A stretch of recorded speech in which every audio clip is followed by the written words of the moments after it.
नमस्कार साथियों, स्वागत है आप सभी का आपकी अपनी पाठशाला पर। मैं हूं अंकित अवस्थी और आप है मेरे साथ में आज एक खास अपडेट में। और खास अपडेट इस बात का है कि जिस तरह से मिडिल ईस्ट के अंदर हालात बने हुए हैं, अमेरिका अमेरिकियों को निकालने में लगा हुआ है, यूके अपने सिटीजन्स के लिए तमाम प्रयास कर रहा है। ऐसे में भारतीयों का क्या हो रहा है? क्योंकि पूरे मिडिल ईस्ट में जहां जहां भी अमेरिकी हैं और उन्हें डर है कि ईरान का उन पर हमला हो सकता है, उन सभी जगहों से अमेरिकियों को निकलने की सलाह दे दी गई है। और अमेरिका का पूरी तरह स्टेट डिपार्टमेंट लेकर फोन नंबर से, आईडी से यह तक कह रहा है कि आप तो बस वेबसाइट पर यह जानकारी भर दो, हम आपको बताएंगे कि वहां से कैसे निकलना है। हम आपको लेने के लिए free of cost charter plane भेजेंगे। अमेरिकियों के लिए अमेरिका के द्वारा इस तरह की सुविधा इस पूरे वारग्रस्त लगभग 10 से अधिक देशों में ओपन कर दी गई है। बड़ा सवाल यह है कि अमेरिका ने अपनों को बचाने के लिए तो प्रयास कर लिए, लेकिन दुनिया को मुसीबत में छोड़कर जा रहा यह अमेरिका कब दुनिया के देशों को समझ में आएगा? इससे दूसरी सबसे इंपॉर्टेंट बात यह है कि जहां अमेरिकी निकाले जा रहे हैं, वहीं भारतीयों का क्या हो रहा है? लगभग 1 करोड़ के आसपास भारतीय मिडिल ईस्ट के देशों में काम कर रहे हैं। एक रफ नंबर है, 35 लाख के आसपास तो भारतीय केवल यूएई के अंदर काम कर रहे हैं।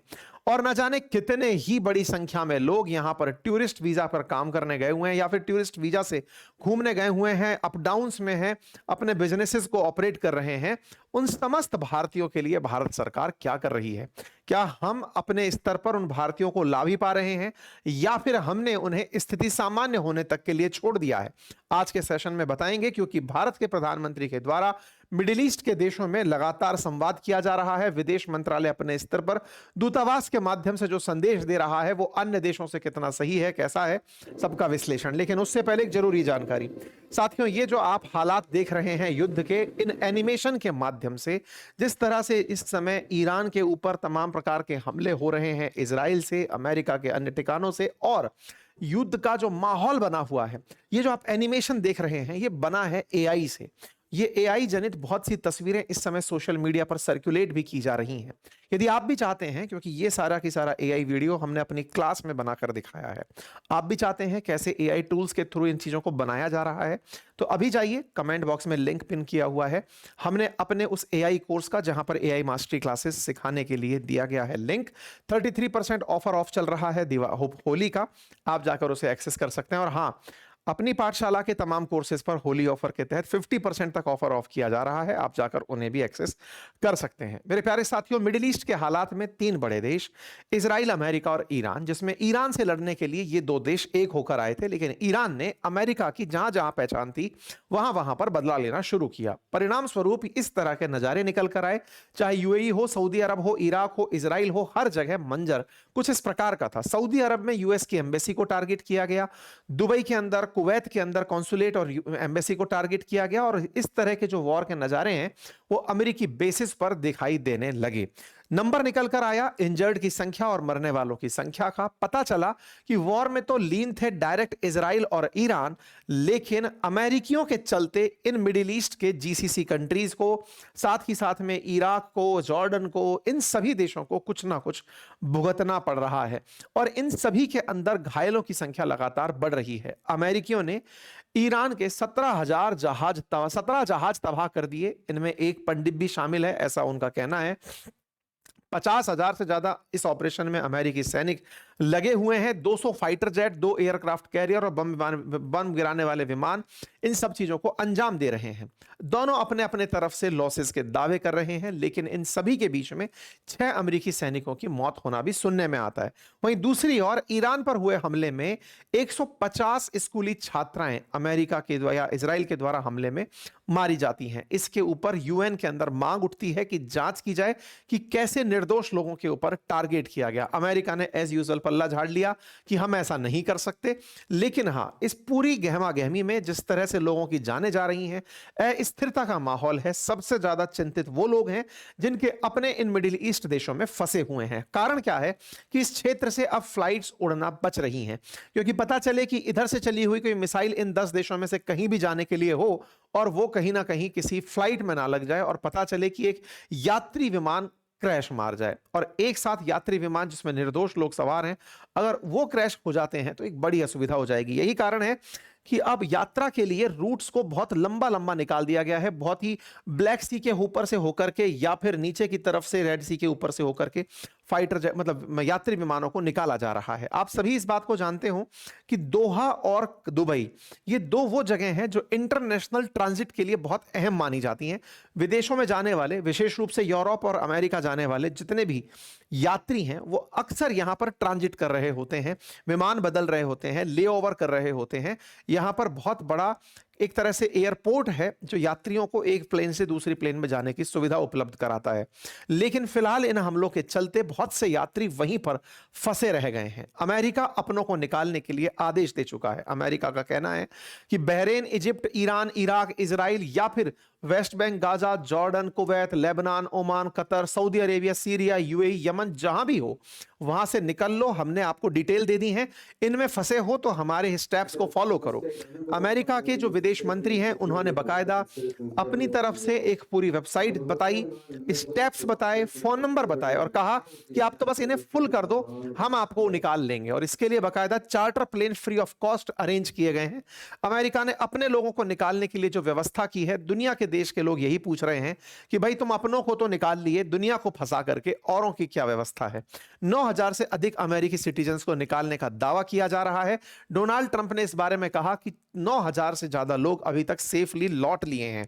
बकायदा यह बताया कि डिपार्टमेंट के ऊपर, मतलब स्टेट डिपार्टमेंट के ऊपर step.state.gov जाकर के आप भरिए और वहां पर अपने फॉर्म भरने के बाद हम अमेरिकी नागरिकों को वहां से वापस ले आएंगे। एक बड़ा सवाल बनता है कि क्या अमेरिका इस माध्यम से भी दुनिया के और देशों को छोटा दिखाने का प्रयास कर रहा है कि देखो पहले युद्ध भी हम करते हैं, लोगों को मरवाते भी हम हैं, जब रिटेलिएशन होता है तो हम अपनों को निकाल लेते हैं, बाकी सब अपनी अपनी देखें।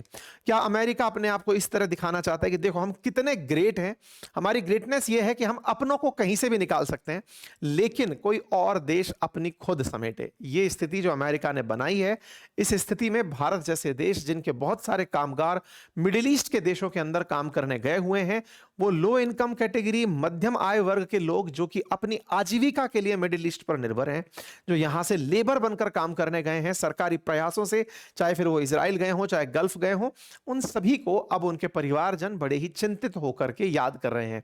हमारे पास भी बहुत से लोगों के संदेश हैं, बहुत से मैसेजेस हैं। कई परिवार जो फंसे हैं मिडिल ईस्ट में, उनके हमारे पास वीडियो संदेश हैं। वो हमसे बार बार ये गुहार कर रहे हैं कि आप हमारी जानकारी तो कम से कम सरकार के सामने पहुंचा दीजिए। हमारे पास ये माध्यम है जिसके माध्यम से हम चर्चा, जो भी हमें काबिल लोग सुन रहे हैं उन तक पहुंचा रहे हैं कि भैया एटलीस्ट जिनको जो कमिट कर दिया गया है। और यहां पर एक बहुत बड़ी चैलेंज जो आ रही है वो ये है कि बहुत सारे मिडिल ईस्ट में फंसे भारतीय जो टूरिस्ट वीजा पर भी गए हुए हैं, उनमें से अचानक उनकी फ्लाइट रद्द हो जाने के चलते उनको दवाओं संबंधित दिक्कत होने लगी है। मिडिल ईस्ट के बहुत से देशों में दवाइयां भारत की पर्ची पर नहीं दी जाती। भारत का डॉक्टर भारत में है, मरीज विदेश गया हुआ है और भारतीय पर्ची पर वहां दवाइयां मिल नहीं रही हैं। जो दवाई मरीज यहां पर रेगुलर खाता था वो दवाइयां भी वहां नहीं मिलती हैं। मिडिल ईस्ट में दवाइयों का सिलसिला बहुत टाइट होता है, मतलब ऐसे नहीं है कि आप विंडो शॉपिंग करके चले आए कि आप जाइए और ये दवाई मांग ली और मिल गई। वहां पर बहुत ज्यादा सख्ती से प्रेस्क्रिप्शंस को फॉलो किया जाता है। आपकी जो दवाइयां रेगुलर चल रही हैं, जो सॉल्ट आपकी बॉडी को सूट कर रहे हैं, वो वहां मिल नहीं रहे हैं। बड़ी मात्रा में ऐसे वीडियो संदेश हम तक पहुंच रहे हैं। बस सरकार से बस यही दरख्वास्त है कि एटलीस्ट उन लोगों को प्रायोरिटाइज किया जाए जो बीमार हैं, जिनको लेकर के परिवारजन में कोई छोटा बच्चा है या फिर कोई इकलौता है, कोई बुजुर्ग है, कोई व्यक्ति ऐसा है जो परिवार से पीछे छूट गया है। ऐसी स्थितियों पर दूतावास सक्रियता से कार्य करे। यह अपने आप में बड़ी गंभीर चिंता का विषय है। हालांकि भारत सरकार अपने स्तर पर मिडिल ईस्ट के देशों से लगातार संपर्क में है और उन देशों के साथ साथ उन्हें निकालने की बात कर रही है। ऐसे ही फ्रांसीसी 4 लाख के आसपास है जो यहां पर फंसे बताए गए हैं। लगभग 1 लाख के आसपास ब्रिटिशर्स हैं। उनको निकालने के लिए सब देश के लोग अपने अपने स्तर पर लगे हुए हैं। जहां तक बात हो भारतीयों की, तो भारतीय लगभग 1 करोड़ हैं जो वेस्ट एशिया के अंदर रहते हैं, जिनमें से लगभग 27 लाख लोग सऊदी अरब में, 35 लाख लोग यूएई के अंदर, लगभग 10 लाख कुवैत के अंदर और लगभग 8 लाख कतर में रहते हैं। ओमान में भी 6.5 लाख के आसपास और बहरीन में भी 3.5 लाख भारतीय रहते हैं। ये एक बड़ा नंबर है। इसी कारण से भारत के प्रधानमंत्री द्वारा लगातार मतलब तमाम देशों के साथ संपर्क भी जारी है और इंडिया ने अपने जितने भी पैसेंजर्स फंसे हैं आबू धाबी और यूएई में, उनके साथ में कहा है कि वो यूएई अथॉरिटीज के साथ टच में है। एक लिस्ट ऑफ नंबर दिया गया है इसमें भी, लेकिन चैलेंज ये आ रहा है कि बहुत सारे नंबर्स लग नहीं रहे हैं। जैसा कि यात्रियों की शिकायतें हैं कि जो नंबर जारी किए गए हैं इनमें कुछ में इश्यूज हैं। भारत सरकार चूंकि टेक्नोलॉजी के माध्यम से ये सुविधाएं दे सकती है, ऐसी कोई व्यवस्था या तो चैटबॉट के माध्यम से जैसे अमेरिका कर रहा है, वेबसाइट भरने की व्यवस्था, कुछ ऐसी व्यवस्था जो तकनीकी रूप से संभव है, उन चीजों को किया जा सकता है। प्रधानमंत्री ने इसी के लिए हाल ही में कैबिनेट कमेटी ऑन सिक्योरिटी की भी बैठक बुलाई थी। भारत के विदेश मंत्री ने काउंसलर सर्विस मैनेजमेंट सिस्टम के माध्यम से ग्रीवांस रिड्रेसल के लिए प्रॉपर तरीके से एक लिंक जारी किया है, जिसको जाकर के आप भर सकते हैं। साथ ही साथ गवर्नमेंट लगातार इस क्राउंड क्षेत्र में जो कन्फ्लिक्ट है वहां पर शांति व्यवस्था कैसे हो इसके प्रयास जारी कर रही है। 3 मार्च को मिडिल ईस्ट से भारत लौटे हुए पैसेंजर्स की संख्या लगभग 2000 से अधिक बताई गई। कहा गया कि एयर इंडिया, अमीरात ये तमाम वो फ्लाइट सर्विसेज हैं जो दुबई से भारतीयों को लेकर के या यूएई से भारतीयों को लेकर लौटी हैं। हालांकि बड़ी संख्या में लोग यहां पर हैं। ये तो संभव नहीं कि जो लोग वहां काम करने गए हैं उन सभी कामगारों को भारत वापस ले आया जाए, क्योंकि वो लोग वर्क वीजा पर वहां पर हैं, परमानेंट उनकी सेफ्टी की व्यवस्था भी है। लेकिन जो टूरिस्ट वीजा पर गए हैं, जिनके टिकट्स ऑलरेडी हो रखे थे, जिनका आना तय था, उन्हें अचानक जैसे ही शेड्यूल कर दिया गया, उन्हें वापस ला करके भारत सरकार बड़ी राहत पहुंचा सकती है। 2 तरह के लोग फंसे हैं। एक वो जो कि काम के लिए वहां गए हैं, उनके पास वहां की सारी रहन सहन की इंतजामात हैं, व्यवस्थाएं हैं, सरकार भी काफी कोऑपरेट कर रही है। लेकिन जो लोग जिनका टिकट था, मान लीजिए किसी का परसों आने का था, अब उसे अगले 10 दिन का समय दे दिया गया है, और 10 दिन का समय दिया गया है, इस बीच में ना तो उनके पास होटल की व्यवस्था हो पा रही है, लंबी लाइन लगी हुई है, ना खाने पीने की व्यवस्था है, दवाओं से वंचित होना पड़ रहा है, या फिर कोई किसी इमरजेंसी काम में किसी तरह से फंसा हुआ है। भारत सरकार इन्हें प्रायोरिटाइज कर सकती है। और हां, अगर भारत सरकार को लगता है कि स्थिति गंभीर हो सकती है, तो फंसे हुए जो समस्त भारतीय यहां पर कामगार हैं जो आना चाहते हैं, फिर उनके लिए भी मदद के द्वार खोले जाएं। हालांकि भारत सरकार ने ऐसा रशिया यूक्रेन के केस में भी किया था, फंसे हुए भारतीयों को निकाला था। ऐसे बहुत सारे अफ्रीकी देशों में जब भी संकट उत्पन्न हुआ है, तब भी भारतीयों को निकालने के प्रयास किए गए हैं। लेकिन एक बड़ी बात है कि भारत अपने स्तर पर लगातार इन भारतीयों को जो काम करने गए हैं, इन्हें वहां कैसे सुरक्षा दिला पाता है, यह अपने आप में एक चैलेंजिंग टास्क है। जितनी देशों की आबादी नहीं है, उससे ज्यादा तो लोग हमारे विदेशों में गए हुए हैं। जहां ओमान, कतर, इन सब देशों की आबादी, हमारे भारतीय इतने ज्यादा हैं वहां पर, इनकी आबादी कम है इन देशों की। 1 करोड़ तो यूएई की आबादी है और 1 करोड़ भारतीय वहां पर हैं। तो ये 35 लाख भारतीय वहां पर हैं।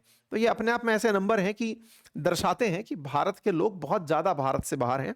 भारत सरकार चाहिए कि उन दूतावासों पर बहुत सक्रियता से अपने लोगों के अंदर विश्वास बहाली करे, लगातार व्यवस्थाएं रखें। एक चीज चलो चुनौतीपूर्ण और निकल कर आई है कि जहाज के रास्ते जो भी, मतलब स्ट्रेट ऑफ हॉर्मुज के रास्ते जो लोग आ रहे थे, उनको भी टारगेट किया जा रहा है। बहुत सारे जहाजों पर हाल ही में हमले रिपोर्ट किए गए हैं। इसके चलते भारतीय झंडे वाले 37 जहाज और लगभग 1100 भारतीय नाविक अभी भी ओमान की खाड़ी में फंसे हुए हैं, क्योंकि जहाज बीच में ही रोक दिए गए हैं। ये सारी चुनौतीपूर्ण स्थितियां हैं। भारत सरकार प्रयास करके तमाम उन लोगों को जो भी हमारे बाहर रहते हैं, उन्हें सुनिश्चित करे कि वो सुरक्षित हैं, और भारत सरकार उनका ख्याल रख रही है। बाकी आप लोग इस विषय पर क्या सोचते हैं, अपनी राय जरूर कमेंट बॉक्स में बताएं। बाकी हमारे कोर्सेज के लिए हमने लिंक कमेंट बॉक्स में पिन किए हुए हैं। होली के ऑफर आपको चाहिए हो तो आप उन्हें एक्सेस कर सकते हैं। होली का ऑफर ये कल समाप्त हो जाएगा। Thank you so much.